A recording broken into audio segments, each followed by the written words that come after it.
ये भी हम महापुरुष क्यों ना बन जाए, लेकिन कर्म की गति को टाल नहीं सकते। कर्म के फल को हम टाल नहीं सकते। हाँ, एक चीज होगा। क्या होगा?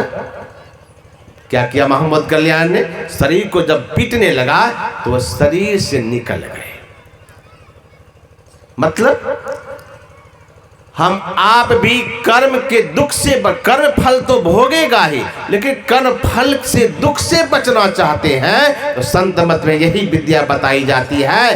कर्म का फल तो भोगना पड़ेगा, लेकिन अगर आप चाहते हैं उसका दुख हमें ना पता चले तो आप कर्ममंडल से ऊपर चलिए। ये कर्ममंडल कहाँ है? ये कर्ममंडल आंख से नीचे है, जिसको पिंड कहते हैं, और आंख से ऊपर जो है ब्रह्मांड कहलाता है। या पिंड से हम ब्रह्मांड की चढ़ाई करें, कैसे? कि इसके लिए दृष्टि योग और शब्द योग की साधना गुरु महाराज हम लोग को संत मत में दिए हैं। दो साधन ऐसे हैं, मानस जाप, मानस ध्यान, तो सगुण उपासना है। लेकिन हम पिंड से ब्रह्मांड में अगर जाना चाहते हैं तो बिंदु और नाद की उपासना करना होगा।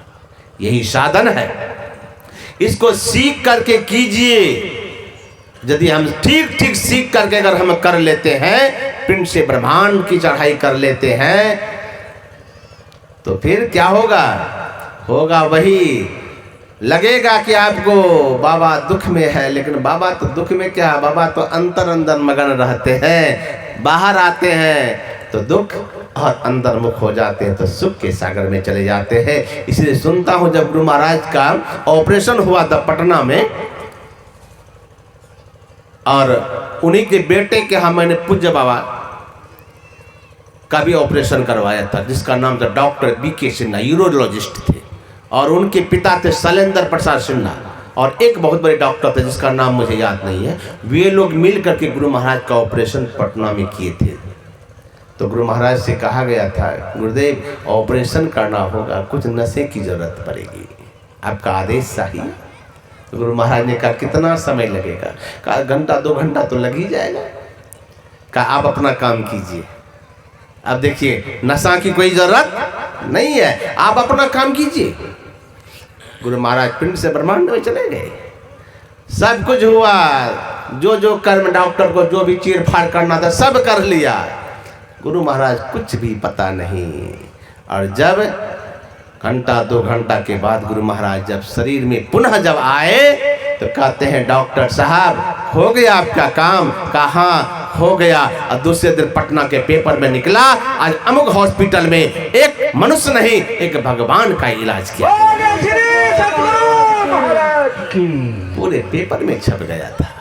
लेकिन वे गुरु महाराज जब शरीर में आए तो कराने लगे, दुख से छटपटाने लगे। जब तक हम पिंड में रहेंगे तब तक ही दुख में रहेंगे, पिंड से ब्रह्मांड में निकल जाए तो फिर दुख से बाहर।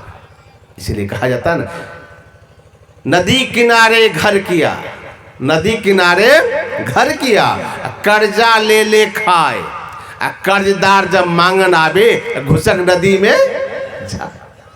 यही तो है विद्या संत मत की। घुसक नदी में जाए, जब कर्म का फल आएगा तो पिंड से निकल के ब्रह्मांड में चले जाइए, आपको पता ही नहीं चलेगा। यही कर्ममंडल से बाहर निकलने की विधि संत मत में बताई जाती है। अगर कर्ममंडल से हम बाहर निकलेंगे, उसके दीक्षा विधि लेकर के जो कोई सीखे हुए हैं मनोयोग पूर्वक कीजिए। यही है कर्म फल के दुख से। कर्म फल तो मिलेगा, उसके दुख से अगर बचना चाहते हैं तो पिंड से ब्रह्मांड की चढ़ाई कीजिए। ये संत मत की साधना है।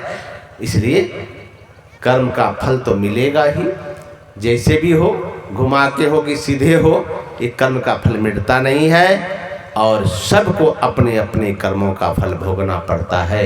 यही बात भगवान राम के दुख को देख करके लक्ष्मण ने गो निषाद को कहा, हे भाई गो निषाद मत दो दोष, काहु न को सुख दुख कर दाता, निज कृत कर्म भोग सुनो भ्राता। अपने ही कर्मों का फल भोगना पड़ता है। इसीलिए किसी ने बड़ा सुंदर कहा, तू तो